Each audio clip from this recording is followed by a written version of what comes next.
Most men never notice the exact moment desire begins to decay. They notice the aftermath. They notice the quiet. They notice the way something once alive becomes neutral, predictable, emotionally flat. What they rarely question is why this transformation feels so sudden when, in reality, it has been unfolding slowly beneath the surface for a long time. The more unsettling question is this: how can something built on closeness begin to suffocate the very desire it claims to protect? There is a belief so deeply embedded in modern thinking that few men ever challenge it. The belief that emotional closeness strengthens attraction, that transparency creates safety, that consistency builds desire, that being fully known is the highest form of intimacy. This belief feels humane, rational, and morally correct, and yet it repeatedly produces the same quiet outcome. Desire fades, tension dissolves. The emotional polarity that once charged every interaction disappears. What remains is not love, but familiarity, not passion, but management. Desire does not emerge from comfort.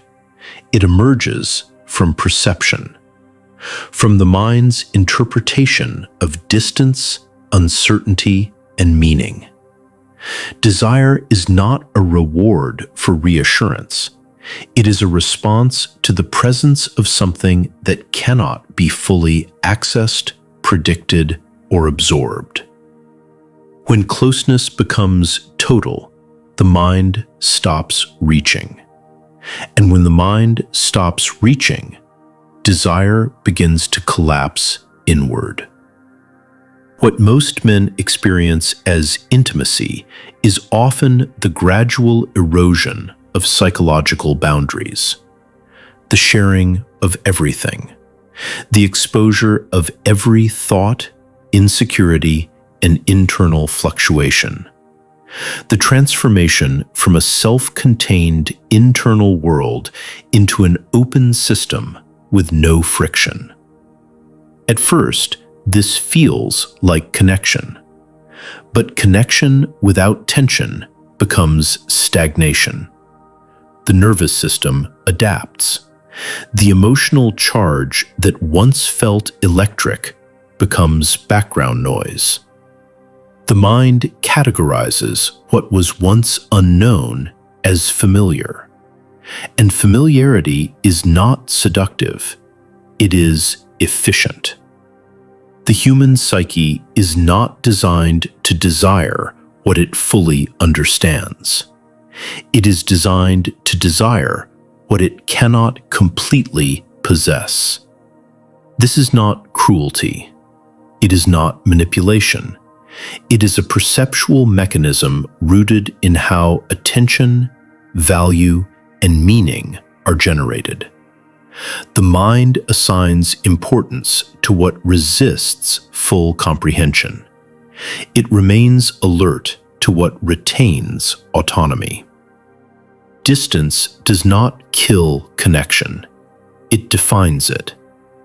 Closeness, when unchecked, removes contrast. And without contrast, the emotional system has nothing to orient itself against. There is no tension between presence and absence, no oscillation between certainty and ambiguity. Everything becomes evenly lit, emotionally exposed, psychologically predictable. Desire requires shadow. It requires the sense that something remains untouched, unentered, self-directed. Men are often taught that emotional availability is synonymous with strength, that transparency is maturity, that withholding internal space is a flaw. But what this teaching ignores is the difference between openness and dissolution.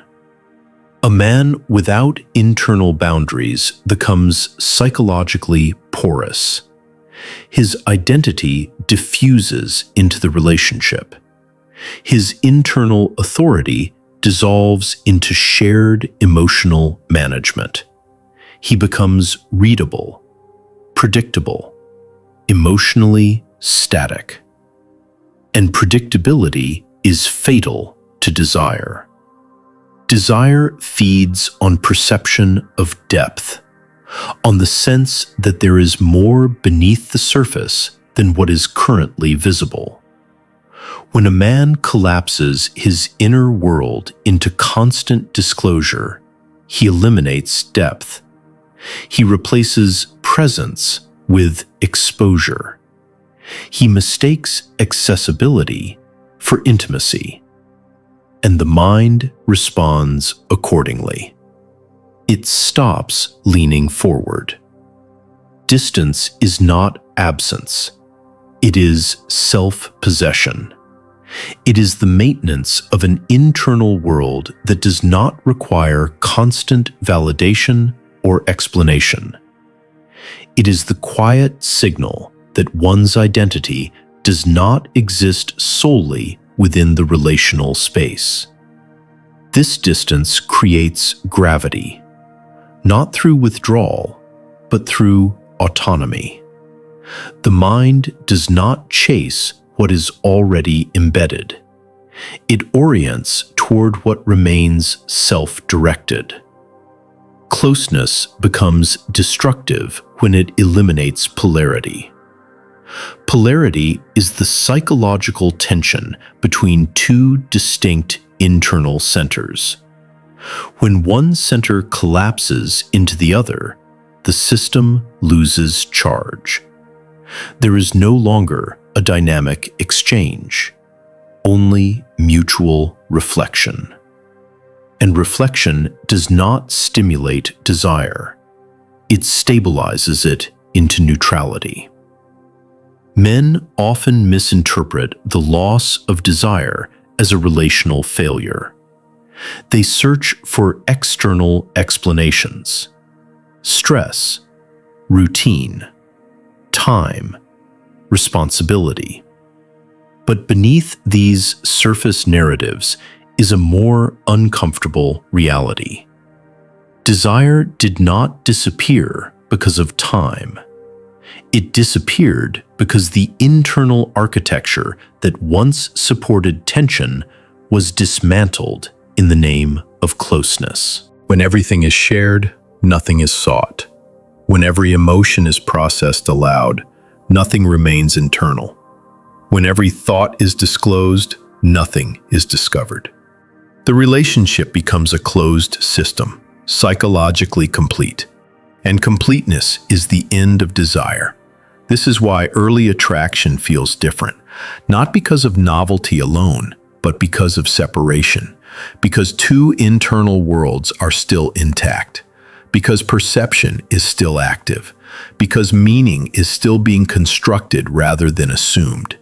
Desire thrives in this space of interpretation. It feeds on what is not yet fully known. As closeness increases, interpretation decreases.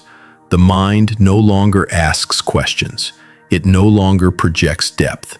It no longer imagines. It simply recognizes. And recognition is not desire. Recognition is categorization. The quiet tragedy is that many men interpret this shift as a call for more closeness, more reassurance, more emotional labor, more explanation. They attempt to revive desire by eliminating what little distance remains, and in doing so, they complete the collapse. They turn the relationship into an emotionally transparent environment where nothing moves, nothing pulls, nothing resists. Desire does not respond to effort. It responds to structure, specifically the structure of psychological space. A man who maintains internal authority does not do so through dominance or control, but through self-containment. His emotional state is not constantly negotiated. His identity is not continuously adjusted for harmony. He remains present without dissolving. This internal containment creates asymmetry, not inequality, but differentiation. And differentiation is what allows desire to circulate. Without it, the relationship becomes symmetrical to the point of sameness. Two people emotionally merged, mirroring each other, managing each other, regulating each other. This feels safe. It feels stable. But safety is not desire. Stability is not attraction. The mind desires what it cannot fully regulate, what it cannot fully predict, what retains its own center of gravity. Distance preserves this center. Closeness erases it. This is why desire often intensifies after separation, not because of loss alone, but because distance restores perception. The mind begins to reconstruct depth. It fills the absence with meaning. It reactivates imagination. It remembers tension.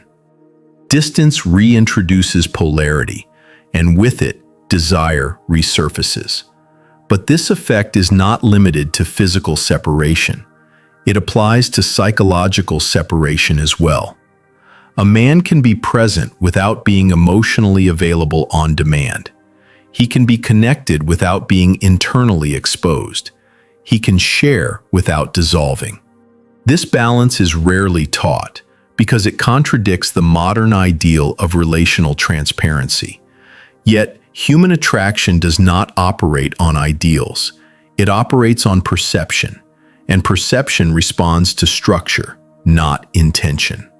When a man loses his internal edge, when his inner world becomes fully accessible, when his emotional state becomes a shared resource, he becomes psychologically flat, not weak, flat. And flatness is invisible to desire. The most dangerous illusion is the belief that being understood is the same as being desired. Understanding neutralizes mystery. It resolves tension. It stabilizes interpretation. Desire requires the opposite. It requires unresolved perception. It requires the sense that something remains out of reach. This is not about withholding affection. It is about maintaining internal sovereignty. A man who does not need to be fully known retains presence. He does not perform depth. He inhabits it. His silence carries weight because it is not empty. His distance feels charged because it is not absence. Closeness kills desire when it becomes total, when it leaves no room for interpretation, when it eliminates the unknown. Distance creates desire when it preserves the unknown within presence. The men who feel invisible in their own relationships are not invisible because they lack value. They are invisible because they eliminated the psychological conditions that allow value to be perceived. They gave everything away internally, believing that this would create connection. Instead, it created saturation. Desire cannot exist in a saturated environment. It needs space. It needs contrast. It needs tension. Not conflict, tension. The quiet pull between two distinct internal worlds. When this pull disappears, the relationship does not necessarily end. It continues. It stabilizes. It becomes functional. But something essential is gone, and no amount of communication can restore it, because communication was never the source. Distance is not a strategy. It is a state. A man who maintains it does not do so consciously. He simply does not collapse his internal world into the relationship. He remains oriented inward, grounded, self-directed. This orientation is felt, not explained. Desire is a response to this orientation, not because it is calculated, but because the mind recognizes autonomy as depth, and depth is magnetic. Closeness feels virtuous, distance feels dangerous, but desire does not follow virtue. It follows perception, and perception responds to what resists full possession. When a man understands this, something shifts, not externally, internally. He stops trying to be desired. He stops managing attraction. He simply returns to himself, and in that return, distance reappears. Not as absence, but as presence with boundaries. This is where desire either reemerges or reveals that it was never structurally supported to begin with. Either way, the man is no longer confused. He understands that desire was never killed by time or routine. It was quietly suffocated by closeness mistaken for connection. And once seen, this truth cannot be unseen.